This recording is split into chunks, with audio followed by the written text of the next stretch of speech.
Bonjour à toutes et à tous. Je suis très heureux de vous retrouver à nouveau pour continuer par partager avec vous cet enseignement sur l'amour inconditionnel de Dieu. Et j'espère vivement que vous êtes bénis en écoutant ces messages que je réalise ici. Ils sont simples, mais ils sont assez puissants et ont le potentiel de transformer les vies. Si votre relation avec Dieu ne se base pas sur la révélation de son amour pour vous, eh bien vous êtes en train de perdre beaucoup de choses.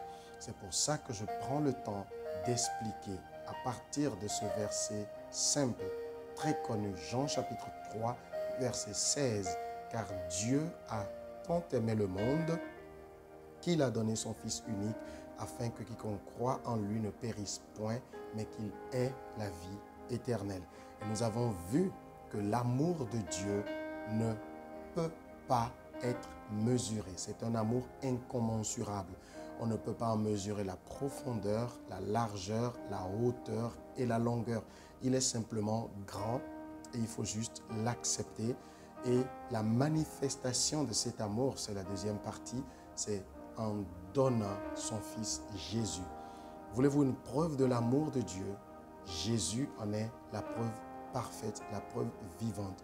Il a été donné et il a donné sa vie pour payer pour les péchés de l'humanité tout entière. Et la suite est très édifiante. Il est dit, afin que quiconque croit en lui ne périsse point, mais qu'il ait la vie éternelle. Vraiment très puissant cette révélation. Pour avoir la vie éternelle, c'est très simple.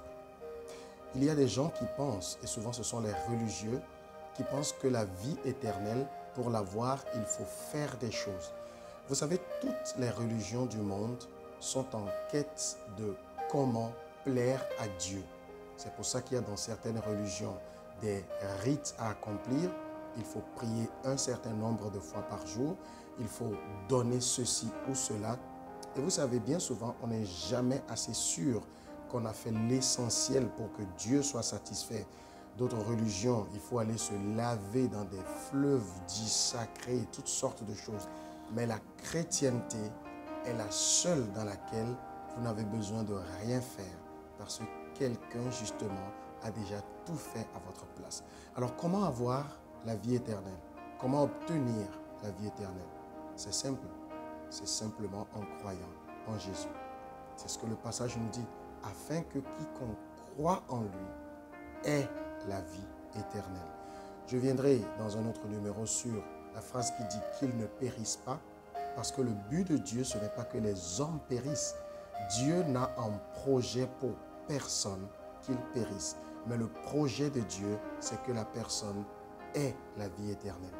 Et c'est très simple d'avoir la vie éternelle. C'est simplement de placer sa confiance en Jésus. C'est de le recevoir comme Seigneur et Sauveur personnel. Lorsque cette démarche est faite, il est écrit dans Romains 10, verset 9 et le verset 10. Je lis ce passage pour vous. Si tu confesses de ta bouche le Seigneur Jésus et si tu crois dans ton cœur que Dieu l'a ressuscité des morts, tu seras sauvé. Car c'est en croyant du cœur que l'on parvient à la justice et c'est en confessant de la bouche que l'on parvient au salut. N'est-ce pas simple? On croit dans son cœur et on est sauvé. C'est cela, avoir la vie éternelle. J'écoute souvent les chrétiens chanter et dire « Un jour nous irons au ciel, un jour nous hériterons le paradis, un jour nous hériterons la vie éternelle. » Et tout cela, c'est comme une démarche qu'il faut entreprendre pour une récompense future. Croyez-moi, ce n'est pas cela l'évangile. L'évangile, c'est que vous croyez en celui qui l'a envoyé et vous possédez à l'intérieur de vous la vie éternelle. Je vais vous donner un autre passage qui va beaucoup plus clarifier cela. Dans Jean chapitre 17, le verset 3, voilà ce que Jésus lui-même dit de sa bouche. Or, la vie éternelle, c'est qu'ils te connaissent, toi, le seul vrai Dieu, et celui que tu as envoyé, savoir Jésus-Christ. Alors ma question, qu'est-ce que la vie éternelle? C'est la réponse que Jésus a donnée. C'est qu'il te connaisse. Avoir la vie éternelle, c'est connaître le Seigneur. C'est le connaître au plus profond de soi-même. Quiconque a placé sa foi en Jésus-Christ possède déjà la vie éternelle. Ce n'est pas une quête future où il faut qu'il essaye de faire un certain nombre de choses pour parvenir à cela. Il le possède déjà. C'est cette assurance que possèdent les enfants de Dieu. Cette assurance, aucune religion du monde ne la donne. C'est pour ça que la relation avec Dieu n'est pas une religion. Parce que la religion, par définition, c'est un ensemble de choses, de dogmes, de principes à appliquer pour satisfaire Dieu. Mais la relation avec Dieu se base sur ce que Jésus a déjà accompli. Et Jésus est la révélation, la manifestation même de Dieu. Et lorsque nous croyons en lui, nous recevons en nous la vie éternelle. Parce que recevoir Jésus, c'est la personne même de Jésus qui vient vivre à l'intérieur de celui qui l'a reçu. Jésus vient littéralement faire sa demeure en lui. Il dit, je viendrai à vous, je ne vous laisserai pas orphelin, je viendrai à vous. Il vit en lui. Et Jésus est la vie éternelle. Il donne cette vie gratuitement. On n'a besoin de rien faire pour l'avoir. Si, on a juste besoin d'avoir confiance en lui. Alors j'aimerais te dire que la vie éternelle est plus proche de toi que tu ne l'imagines.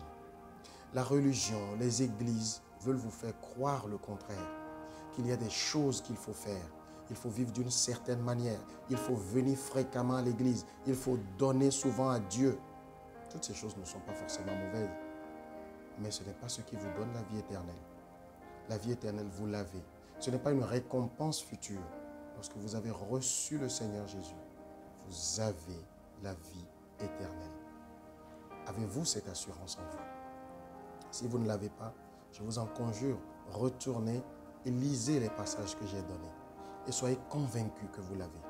Mais si vous ne l'avez pas encore, c'est parce que vous n'avez pas encore pris sur vous de recevoir le Seigneur Jésus comme Seigneur et Sauveur personnel. Je vous invite à le faire en disant, Seigneur Jésus, je viens à toi. Tu m'as aimé et tu t'es donné pour moi. Alors me voici. Je n'ai rien à t'offrir, mais je veux juste croire en toi. Et je sais que tu m'as accepté. Je suis pardonné au nom de Jésus. Soyez bénis. Si vous avez fait cette prière, croyez-moi, vous êtes passé de la mort à la vie.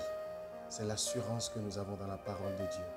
Marchez la tête haute parce que l'ennemi est sous vos pieds et vous êtes victorieux dans le Seigneur Jésus. Amen.